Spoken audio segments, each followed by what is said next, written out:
G'day. This is the part where I'm going to use Ask Cody to explain the code that I posted earlier. So I thought I'd better just set it up. So I've logged into my Ask Cody app. I've created a new project and I'm going to click on submit. And then I want to go here and I'm in my workbook.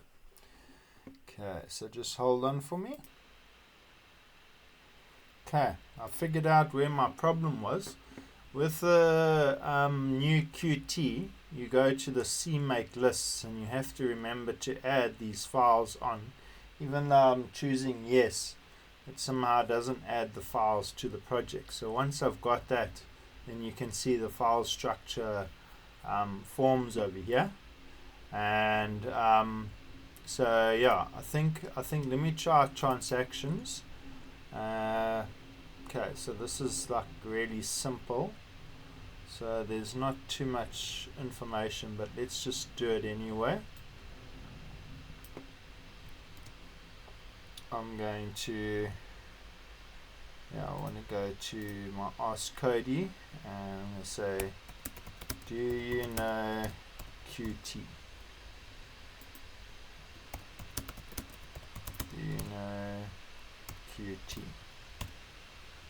Okay, so generate. You can see it says yes, I'm familiar with Qt. It is a popular cross-platform framework for C++, commonly used for developing graphical user interface applications. Please let me know if you have any specifics. So I click on add new and I say please explain this Qt code, and we just paste it and then we say explain, and it says the provided code is an implementation of the class called transaction in Qt. Let's go through it step by step. The code includes the header file transaction H and the QTextStream class from the Qt library. The transaction H file likely contains a class declaration for the transaction class. The constructor of the transaction class is defined as follows. This constructor takes three parameters: an integer n representing the number of items in the transaction, a double P representing the price per item, and a Q date TD, which representing the date. Okay. Then the toString function is defined as follows. Okay. This function returns a QString object representing the transaction information as a string. The result variable is defined as an empty QString. The QTextStream object named transaction TS is created and passed the result QString as its device. This means that any output stream to transactions _TS will be appended to result. The temp variable is assigned the value items of m number of items is greater than, if the m number of items is greater than 1. Otherwise it is assigned the value item. The transaction information is appended to the transaction TS using the insert stream insertion operator. This includes the number of items, the value of temp, the price per item, and the transaction date. Overall, this code represents a transaction class with a constructor to set the member variables and a toString function to generate a formatted string. Okay. And what's nice is it only gives you to copy the code, but we don't need to copy the code. We can just go ahead and move on to the next one.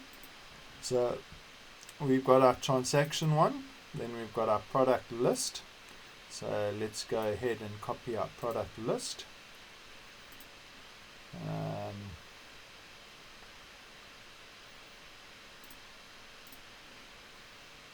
Add new. What did I say? In QT, hey? You know, please explain this QT code. Okay. Please explain this QT code. And I go and do that and ask it to explain.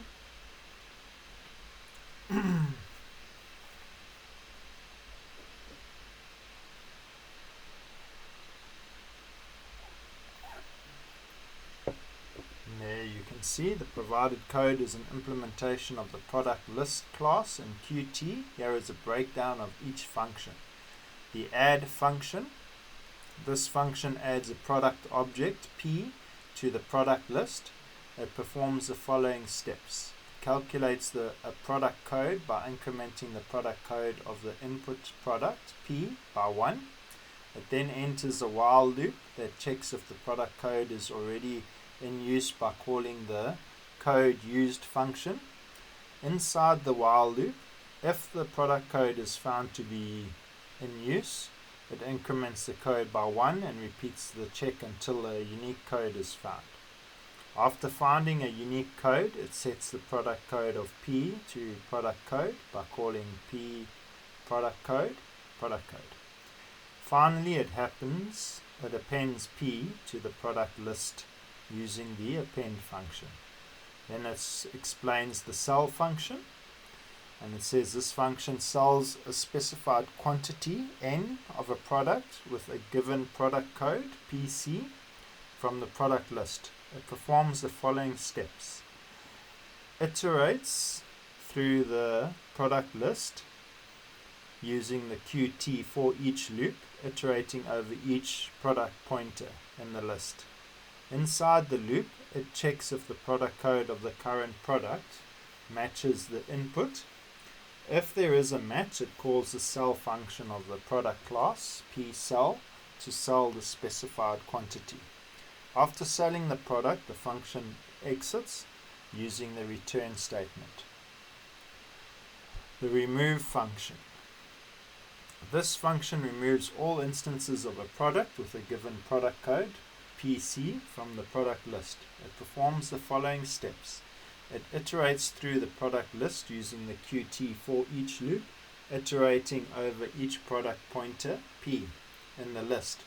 Inside the loop, it checks if the product code of the current product, P get product code, matches the input, PC.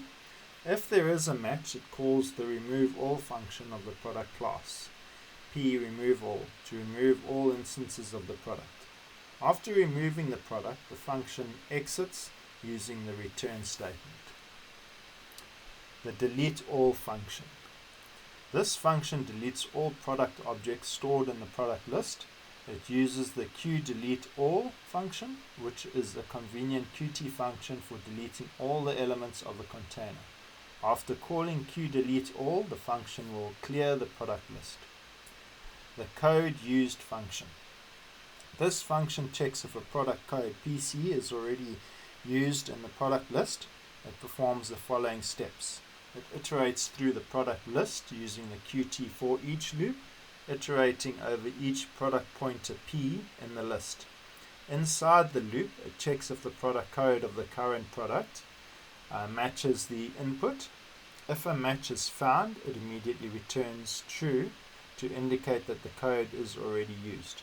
If no match is found after iterating through all the products, it returns false to indicate that the code is not used. Overall, this code implements a product list class that allows the addition, selling, removal, and deletion of product objects. It includes functionality to generate unique product codes, check if a code is already in use, sell specific quantities of products, remove products by code, and delete all products in the list. Potential optimization for this code would depend on the specific requirements and performance considerations of the larger application.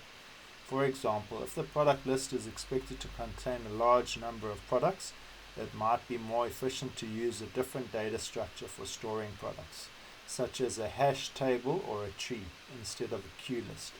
Additionally, error handling and input validation should be implemented to handle potential exceptions or incorrect inputs. Okay, so that one covers that. And so our next Qt code would be the product itself. Okay, let's go ahead and implement that. Add new.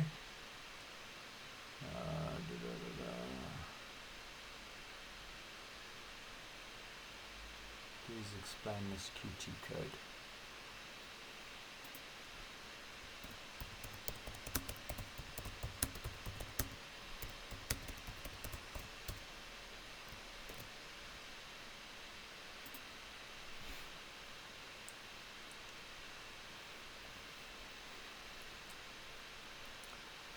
Provided code is an implementation of the product class in Qt. Let's go through it step by step. The constructor of the product class is defined as follows. Okay, the constructor takes 4 parameters: a Q string D representing the description of the product, an integer SC representing the supplier code, an integer N representing the number of items, and a double P representing the price per item. The constructor initializes the member variables M description, M supplier code, M number of items, M price per item, and M date supplied. With the provided values, M date supplied is initialized with the current date using the QDate current date function. The destructor of the product class is defined as follows. This destructor has an empty body indicating that no additional cleanup or memory deallocation is required for the product class object. The sell function. This function records a sales transaction for the product and updates the number of items in stock. It performs the following steps. It creates a new transaction object using the transaction constructor and adds it to the transaction's queue list. The transaction object represents a sale of n items with the price per item, m underscore price per item, and the current date is recorded using QDate current date. It subtracts the value of n from the m number of items member variable to update the number of items in stock. The get supplier code function. This function returns the value of the M supplier code member variable, which represents the supplier code associated with the product. The set product code function.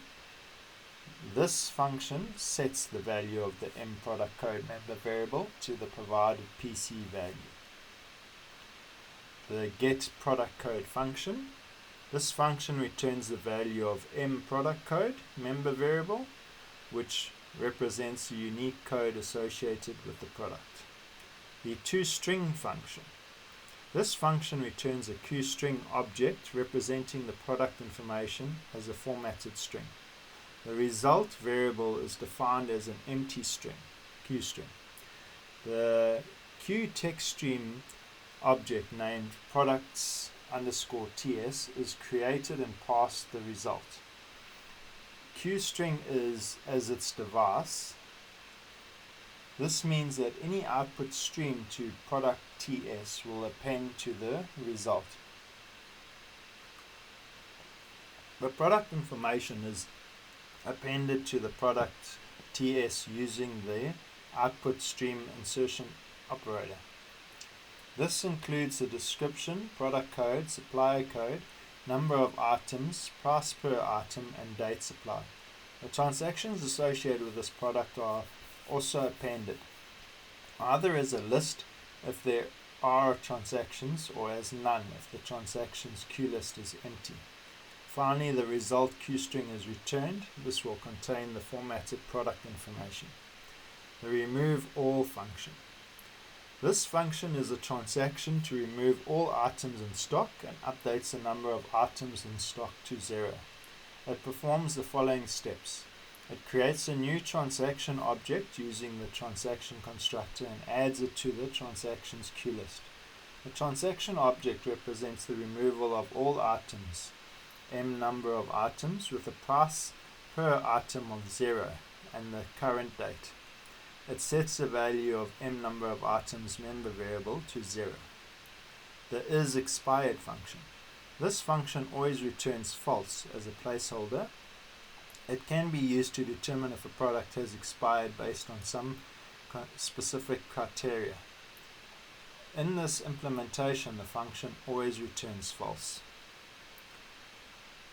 Overall, this code implements a product class that holds information about a product, including its description, supplier code, number of items, price per item, date supplied, and the associated transactions. It provides functions to sell items, retrieve codes and information, remove all items, and check if a product is expired. Potential optimization for this code could depend on the specific requirements, and that's just some added extra. Okay, so then the next bit of code is our food product. Okay, let's go there, and we want to go there, add new, please explain this Qt code. Control V, explain. Provided code is an implementation of the food product class, which is derived of the product class in Qt. Let's go through it step by step. The discount constant is defined as a static member of the food product class. The constant represents a discount percentage applied to the price of food products when the current date is later than or equal to the sell-by date. The constructor of the food product class is defined as follows. This constructor takes 5 parameters, a qstring d representing the description of the food product, an int sc representing the supplier code, an int n representing the number of items, a double p representing the price per item, and the q date spd representing the sell-by date of the food product. It initializes the base class product with the provided values using the product dscnp constructor, and initializes the m sell-by date member variable with the provided spd. The sell function. This function overrides the sell function of the base class product to apply a discount if the current date is later than or equal to the sell-by date. It performs the following steps. It declares a double price variable and initializes it with the m price per item member variable. It checks if the current date, q date current date, is greater than or equal to the sell-by date, m sell-by date. If the condition is true, it calculates a discounted price by subtracting the discount amount from the original price. It subtracts the value of n from the m number of items member variable to update the number of items in stock. It appends a new transaction object in the transactions queue list. The transaction object represents the sale of n items with the updated price, and the current date, q date, current date. The toString function.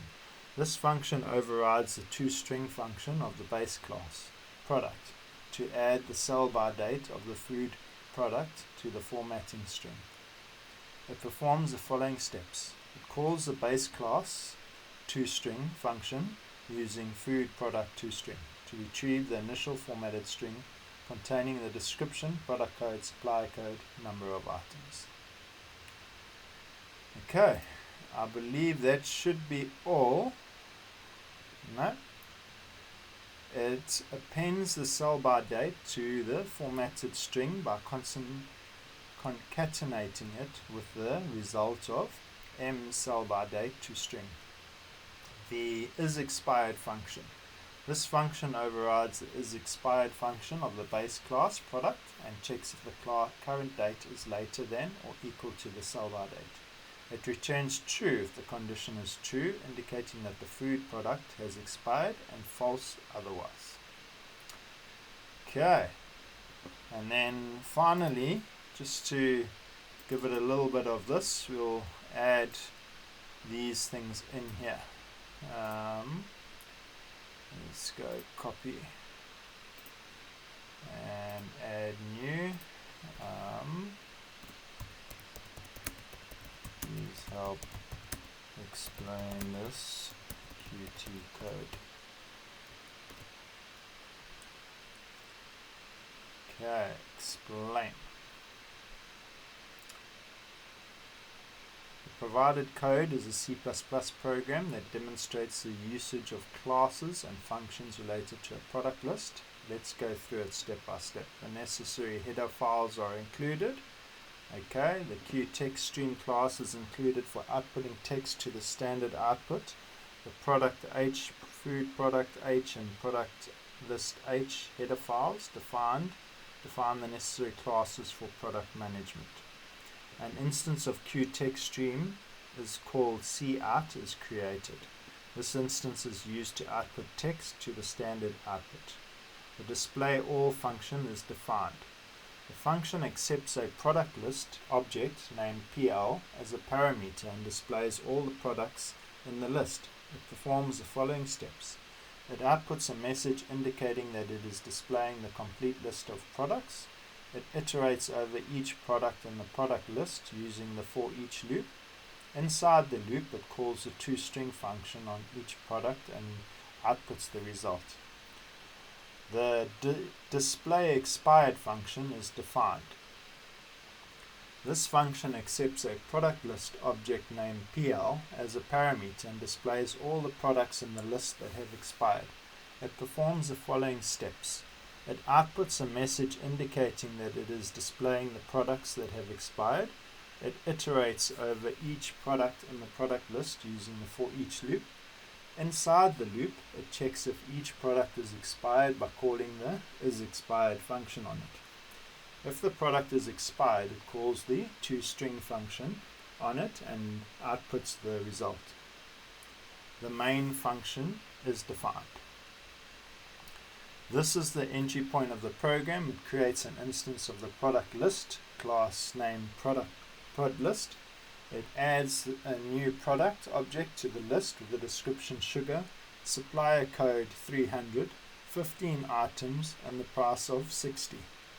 It then calls the display all function, passing ProdList as an argument to display all the products in the list. In summary, this code demonstrates the usage of the product, food product, and product list classes by creating a list of products, adding a product to the list, and displaying the list of products. It also demonstrates accessing functions of the derived class, food product, through a pointer to the base class product. Okay, that's all the code I have for today. I hope this explanation has been helpful and informative. Thank you for watching. All the best with COS2614. Thanks and goodbye.